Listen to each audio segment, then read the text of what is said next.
बिस्मिल्लाहिर्रहमानिर्रहीम। लाखों करोड़ों दरूद नबी पाक सल्लल्लाहु अलैहि वसल्लम और उनकी आल पर। सरदार नज़ीर खान नवाज शरीफ इस वक्त जो है वो बैक फुट पे नज़र आ रहे हैं, और जो ख्वाब देखकर पाकिस्तान आए थे कि शायद वो 2/3 अक्सरियत मिलेगी तो वज़ीर आज़म बन जाएंगे और सोलो फ्लाइट मिलेगी, ऐसा ग्राउंड रियलिटी नहीं है। पेपर वर्क में तो वो आज भी वज़ीर आज़म अपने आप को देख रहे हैं और पाकिस्तान की मकबूल तरीन लीडर देख रहे हैं, लेकिन हकीकत में ये सारी चीज़ें उनके खिलाफ हैं। वो अपना इम्पैक्ट नहीं डाल सके। जिस तरह उनको मीडिया सपोर्ट मिली, मीडिया कैंपेन चलाएगी, मीनार पाकिस्तान में उनका जलसा हुआ, लेकिन तमाम चीज़ों के बावजूद भी नवाज शरीफ जो है अपनी स्पेस नहीं बना सके पाकिस्तान की सियासत के अंदर। शायद वो जो अब 2023 है उसकी जो कंडीशंस हैं, रिक्वायरमेंट्स हैं सियासत की, उसको समझने से कासर हैं, और अभी भी वो अपनी जो पीडीएम की जमातें हैं उन पर दोबारा रिलाई करना चाह रहे हैं। बलोचिस्तान में बाप पार्टी से वो इत्तेहाद कर रहे हैं, कराची में एमक्यूएम से, केपीके में मौलाना फजल रहमान और परवेज़ खटक से उनका इंतखाबी इत्तेहाद होगा। आसफ अली ज़रदारी से भी उनके रवाबित हो रहे हैं और जल्द कोई वो बड़ा एक किस्म का कोई खाना भी अरेंज करेंगे तमाम पीडीएम की जमातों के लिए। तो सब ने मिल के अब जो पीडीएम की 15 जमातें हैं, पहले ये 13 जमातें थी, अब 15 जमातें हो गई हैं, क्योंकि जंगीर तरीन की पार्टी और परवेज़ खटक की पार्टी नहीं ऐड हो गई है। अब ये 15 जमातें मिल के एक प्लेटफॉर्म पे वो मुकाबला करेंगी इमरान खान का। तो जैसे ही ये अब एक इत्तेहाद होगा पीपल पार्टी की जो अपनी इनफरादी वजूद है पॉलिटिक्स का, वो ख़त्म हो जाएगा, वो माइनस हो जाएगा। नवाज शरीफ का जो अपना PMLN का इंतखाबी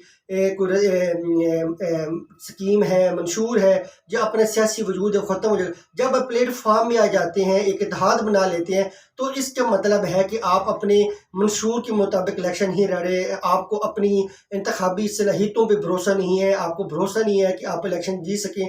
तो जो 15 जमातें होती हैं तो फिर वही खिचड़ी पकती है। मेरे नवाज शरीफ को वही खिचड़ी के ऊपर जो है रिलाई करना पड़ेगा। तो इनके मुकाबले में इमरान खान है। इमरान खान को इस वक्त जो मकबूलियत है उसको किसी किस्म की किसी इंतखाबी इत्तेहाद की ज़रूरत नहीं है। उसको सिर्फ ये है कि वोट वाले दिन जो उसके सपोर्टर्स हैं, जो उसके हामी हैं, जो वो उसके वोटर्स हैं, अगर वो निकल पड़े तो यकीनन जो है वो इमरान खान की फतह यकीनी होगी। नवाज शरीफ ने एक इम्पैक्ट डालने की कोशिश की कि शायद ताकतवर हल्के उसके साथ है, वो जीत रहा है, वो मुल्क वज़ीर आज़म बन रहा है। ग्राउंड रियलिटी बिल्कुल ऐसा नहीं है। वो उसका एक अपना वो उसने एक चीज़ इंतखाबी एडवांटेज लेने के लिए चीज़ें क्रिएट की ताकि लोग मेरे साथ जुड़ें, लेकिन लोगों ने इस बार भी नवाज शरीफ के जो बयानी है उसके ऊपर यकीन नहीं किया। अब नवाज शरीफ के 2 बयानी होंगे, एक इलेक्शन से पहले और इलेक्शन के बाद। इलेक्शन से पहले तो वो ये तसर देने की कोशिश कर रहे हैं ताकतवर हल्के उनके साथ हैं और वो अगले वज़ीर आज़म है, सब कुछ तय हो चुका है जी, डील हो चुकी है।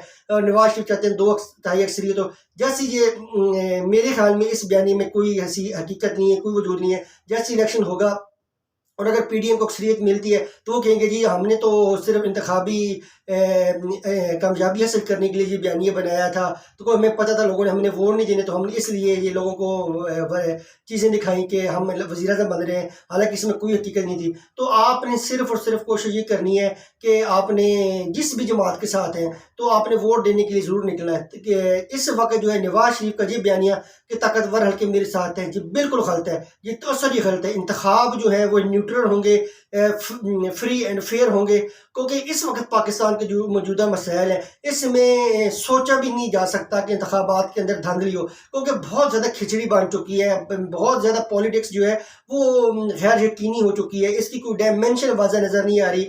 अब नवाज शरीफ को दोबारा 15 जमातों के ऊपर रिलाई करना पड़ेगा, उनके भरोसे पे चलना पड़ेगा, उसका जो अपना इंतखाबी मंशूर है उससे बैकफुट पे आना पड़ेगा।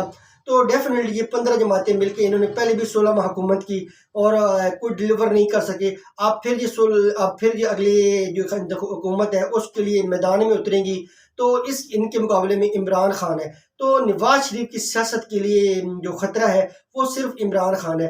नवाज शरीफ जो है वो बिल्कुल इस वक्त चाह रहा है कि वज़ीर आज़म बनना जाए, जैसे भी तरीके से हो मुझे वज़ारत उज़्मा की कुर्सी तक पहुँचाया जाए, मैं सबको साथ लेके चलूँगा। तो जब आपने 15 जमातों के ऊपर रिलाई करना है तो फिर आप कैसे बड़े फैसले लेंगे, क्या चीज़ें करेंगे? तो डेफिनेटली आने वाले दिनों में जो सियासत है उसमें दोबारा फिर इमरान खान की तरफ आना है कि जब देखें आपने जब 15 जमातें हैं तो ये तो पहले ही 15 जमातें इकट्ठे इलेक्शन लड़ी हैं, तो क्या तहरीक इंसाफ को अपनी माइनस कर दें? इसका मतलब है तहरीक इंसाफ आइंदा इलेक्शन में जरूर हिस्सा लेगी, क्योंकि वही तो क्या अपोजिशन की जमात होनी है, वही तो की जमात होनी है जो इसने 15 जमातों के मुकाबले में इलेक्शन लड़ना है। तो अगर आप जिस जमात के भी हामी हैं, सपोर्टर हैं, तो डेफिनेटली वो आपने वोट डालने ज़रूर जाना है। लेकिन इमरान खान की जेल के अंदर रहते हुए ये कामयाबी ज़रूर है कि उसने नवाज शरीफ को बैक फुट पे लेके आया। पहले नवाज शरीफ 2 तिहाई अक्सरियत देख रहा था, फिर सादा अक्सरियत, अब वो उसको नहीं मिलनी, अब वो बैक फुट पे आया। अब वो चौधरी शुजात, आसफ अली जरदारी, परवेज खटक, जहांगीर तरीन, बाप पार्टी, ये सब के साथ उसको हाथ मिलाना पड़ेगा, तब जाके कहीं उनको कामयाबी मिलती है। तो अगर ये 15 जमातें मिलकर इलेक्शन लड़ेंगी तो डेफिनेटली जो है इनकी भी शिकस्त के भी बड़े चांसेस हैं, क्योंकि इन्होंने पूरे 16 माह में कोई डिलीवर नहीं किया। इनके दौर में महंगाई बहुत ज़्यादा हुई, खुदकुशियाँ बहुत ज़्यादा हुई। ये तो अल्लाह भला करे, अल्लाह हिम्मत दे। जो आर्मी चीफ हैं जनरल आसिम मुनीर साहब, उनका डंडा चल गया, उन्होंने डॉलर के रेट को कंट्रोल किया, पेट्रोल की डीजल की कीमतें कम हुई, तो कुछ महंगाई कम हुई। तो अल्लाह ताला उनको और कामयाबी दे। अगर वो ये मैदान में ना आते, ताजरों से मुलाकात ना करते, तो महंगाई तो बहुत अरूज पे हो चुकी थी। तो उनकी कोशिश की वजह से महंगाई कम हुई है। अदरवाइज 16 महीने में तो पीडीएम ने कुछ भी नहीं किया, सिवाय जो है अपने केसेस माफ़ करवाने के, लॉज के अंदर तरमीम करने के हवाले से। इसके अलावा पब्लिक बेनिफिट उन्होंने कोई भी नहीं दिया। तो इस वक्त जो है इमरान खान जेल के अंदर बैठा हुआ भी नवाज शरीफ के लिए सियासी तौर पर ख़तरा है। और नवाज शरीफ जो है बहुत ज़्यादा घबराए हुए हैं, बहुत ज़्यादा घबराए हुए हैं कि वो एक एक मूवमेंट को बड़ा देख रहे हैं। पहले उन्होंने 2 तिहाई अक्सरियत का ख्वाब देखा, वो उस पर उनको शिकस्त हुई, फिर सादा अक्सरियत पे आए, उस पर उनको शिकस्त हुई, अब उनको बैक फुट पे आना पड़ा और बाकी 15 जमातों के साथ इत्तेहाद करना पड़ा। ये यकीनन जेल में बैठे हुए इमरान खान की फतह है और नवाज शरीफ की सियासी तौर पर शिकस्त है। पाकिस्तान जिंदाबाद।